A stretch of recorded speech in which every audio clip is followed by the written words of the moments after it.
Hi, I'm Giles Hayes and I'm here with Leilah today from Gracing Lives. And I have to admit, Leilah, this is a really wonderful, therapeutic and healing environment that you've created here. I'm curious to know on your journey, what was it that really inspired you to enter into the world of healing and holistic? To be honest, first I was really pretty skeptical about going into the healing environment, and I had a lot of belief systems placed because being born in Cape Town and being coming from South Africa, this type of thing was seen more as almost like bad and negative and witchcraft.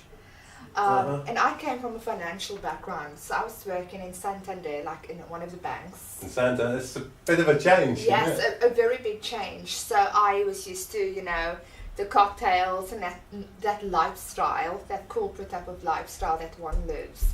So I was quite skeptical, but I wouldn't say I was truly happy. I felt more like a robot. You felt more like a robot. Yeah, almost like I was being used in that, I felt more like I was giving, and it just didn't feel like a healthy environment. It didn't feel healthy.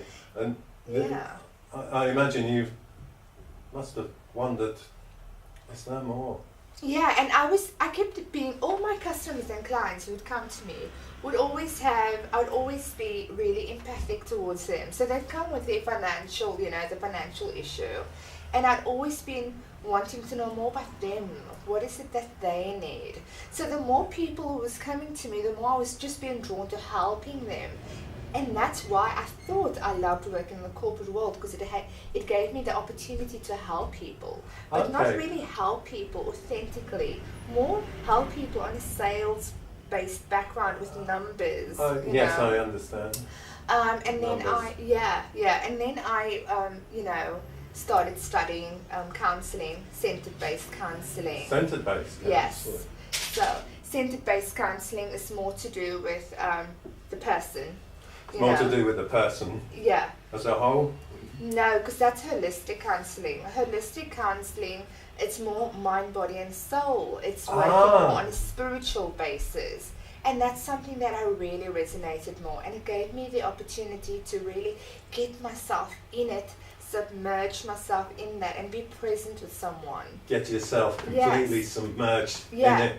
Yes, absolutely. Because centered-based counseling for me was more about the client on its own, and separating myself from that client. I'm with you. So this is the experience and this is what they're going through. But I found that we are all one, and there's no better way to connect with someone is to put your feet with them, to walk that journey with them. Yeah. Step inside the shoes. Yes. Hand in hand, walk through the progress with them. And that's what I really enjoyed. Yeah, that's interesting. And what's important to you about being able to step into that journey and step into that shoes? What does that give you? Feeling where they are and what they need right now. Right. Understanding what space they're in, and working with them, working with people, no matter what the person is, if it's a man or a woman, but being really delicate with that person and really gentle with that person. Yeah, to be gentle. And you can feel it so from completely, rather than just looking at them as a two-dimensional. Yes, absolutely. You can experience experience what they need that moment, and be compassionate.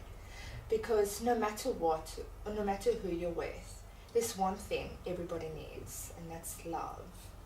And it's to offer them that space of feeling loved, feeling that it's okay, that this is your space. It's okay. It's non-judgmental. If you're feeling rage, if you're feeling anger, providing you that space, and it's okay. Yeah. Because usually we've been taught that it's not okay.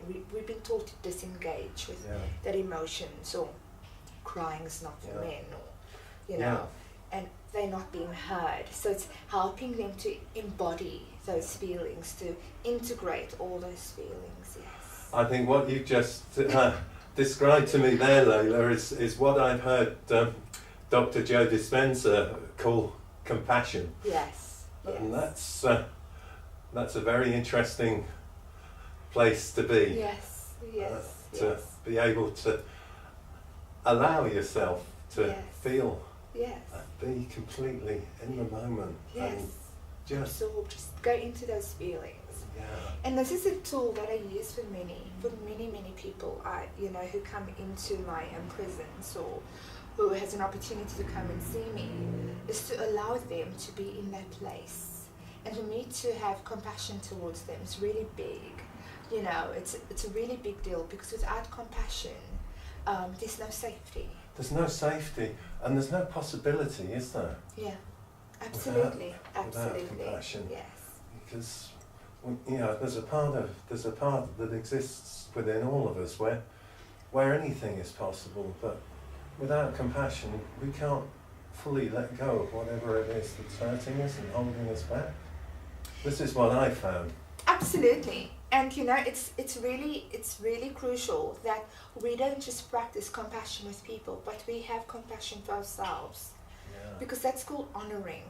Yeah, honoring. Yeah, we need to learn to honor ourselves more. And we need to learn, by honoring ourselves, we're giving ourselves the love that we really need. Yeah. Because we live in a world that we're seeking, that people are constantly going and doing things on their bodies and on their faces, because they're seeking the validation, they're seeking the self-love from outside.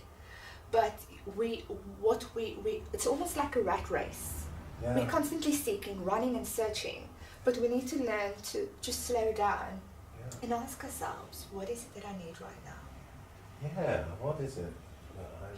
Get in touch with your divine self, Yeah. your heart.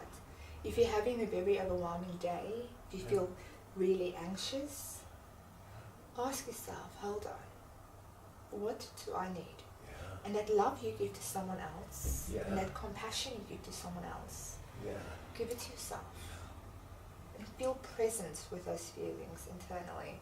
I'm so passionate about this. Yeah, I can tell. I really can. Yes, yes.